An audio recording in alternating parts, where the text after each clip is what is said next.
Well, hey there, you're on the internet, I have some free time, and welcome to the Triple N Network, where all you newbie nib nerds can find all the news you'll need. Let's look at an ink today, shall we? Now, today's ink, as you probably could tell from the title of the video, I don't know why people pretend to be all, secretive. I mean, I get it, it's fun, but still. Today's ink is Lamy Blue, with their proprietary cartridge. And usually you get one of these and one of the black ones whenever you get a Lamy pen, or at least the ones that take cartridges. And all the tests were done in this Lamy Safari with a 1.1 nib. Is that a stub? I don't know. And this other Lamy Safari with an extra fine nib. Now, I think I might have said the exact same thing when I was doing the Lamy Black review. I never gave these a chance until somebody sent me a bunch of them just as sort of an afterthought, and I thought, you know what? I'm reviewing inks, and eventually I'm going to run out of inks, so I'll test every ink that I can. And so I decided to give this one a try, and it actually kind of surprised me. Admittedly, I had very low expectations because, as I said in the other video, if they're given away for free, it probably can't be that good. So that's why I never used it. But it's actually not bad. It's a very simple blue. Now let's check out the chromatography. Now this is how you're supposed to do chromatography. You can see where the initial drop was put and how a lot of it got pushed up, so not a whole lot of water resistance revealed there. And here's the dried one, where you can see that bottom spot is a bit darker, but still a lot of it washed away. So, top down in density, Clairefontaine 90 grams per square meter. Now, as you can probably see quite clearly in the video, this isn't an eye-popping blue. It's a very simple blue. In fact, it kind of reminds me of Waterman Florida or Serenity Blue in that it's a very simple, very light blue, and also kind of watery. Not obscenely thin, but a bit thin, which is particularly noticeable in the extra fine, which took 5 seconds to dry on here, which I was kind of impressed by, and the 1.1 stub took 17. Now, as you can see, there is some shading, but as tends to be the case with watery inks, it often just highlights how thin it is in some places. Now, I said that this ink felt slightly wet. I'd say, I mean, it's just like a nudge onto the side of wet. I'd say 5.5 or 6. It's not obscene. Unless you are looking for it, you might not overly notice it, but it's something to keep in mind. No bleed feather spread. There is some micro red halo sheen. I already know I'm not going to be able to get it on camera, but it's around the wettest parts. And I know it's not going to show up on this paper, but it's like around the halo in there, but it's so tiny I'm not going to get it on camera. I promise I tried. But as you can see, not a great deal of water resistance. It's really, really gone. You would struggle to recover that.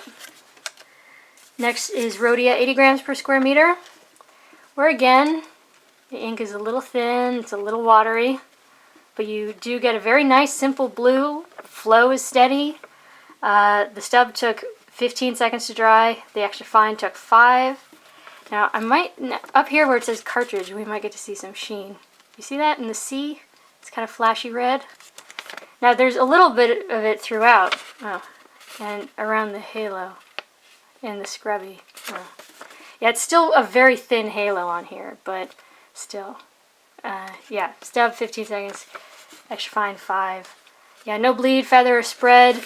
Very minimal echo, but this is a fairly thin ink, and this is still fairly dense paper. And again, water test is pretty disastrous. That would be very difficult to recover. Next is Tomoe River Paper, and here I'm more confident that you'll get to see some of that sheen, particularly around the halo.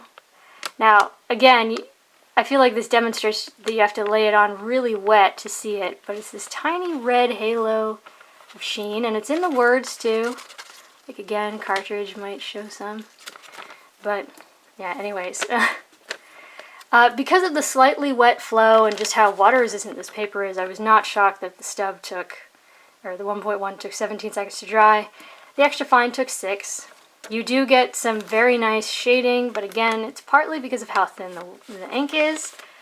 Not awful. Very simple blue. And as Tomoe River generally does, as soon as you add water, it just washed away. Not an obscene amount of echo, but again, ink is kind of light. Next is 20-pound copier paper, where there's no shading really. I mean, very little at the very least. And it looks very light. Somehow it still manages to look thin on here. But yeah, the stub took 5.5 seconds to dry. The extra fine took 3.5. Still a very simple blue, but definitely not flashy. Because of the absorbency of the paper, more of the ink remained, but it's still mostly gone. And there was some spread and a bit of feathering. It's not obvious. It's not obscene feathering. It's just a little bit in a few places. And the bleed really isn't so bad, considering this is the world's worst copier paper. And the extra fine barely bled at all. I mean, there's like a spot here, there's like a spot here and there, but that's really it. So, not a bad combo.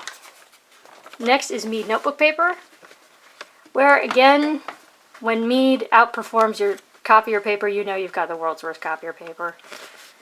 Now, this paper is very thin and it's very cheaply produced, but you do get a little bit of shading, like you see how the Z is a bit darker than the D and the S. You see a little bit of it here. The stub took 5 seconds, the extra fine took 3. There's no feathering or spread on here. It's a very consistent width.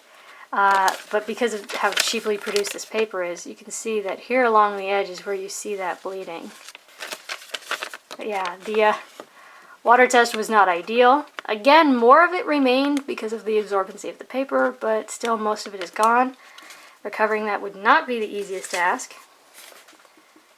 And next is Moleskin Paper, which is that really nice stuff, because you see how shiny the back is? See how kind of matte the front is? This is that paper that was freakishly well behaved, so grain of salt with this one.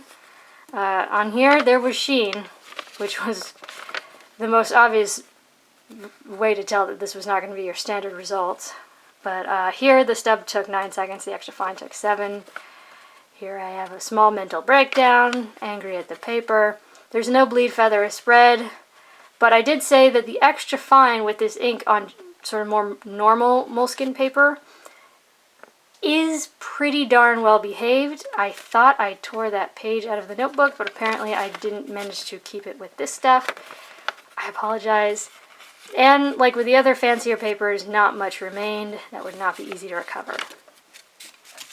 So, there you go for your consideration. Lamy Blue.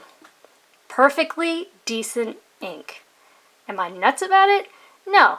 But for a free blue ink, yeah. I mean, if I ever get another Lamy pen and it comes with one of these cartridges, I'll happily pop it in there and use it out and then start trying out my fun bottled ink.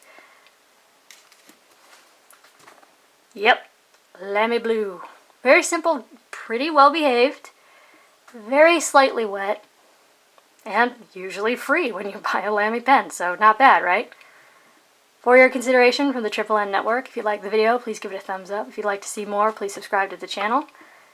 And if you'd like to vote on the next series of reviews that I'm going to do, please go over to the announcement, apology, and invitation video and check out what I have to offer.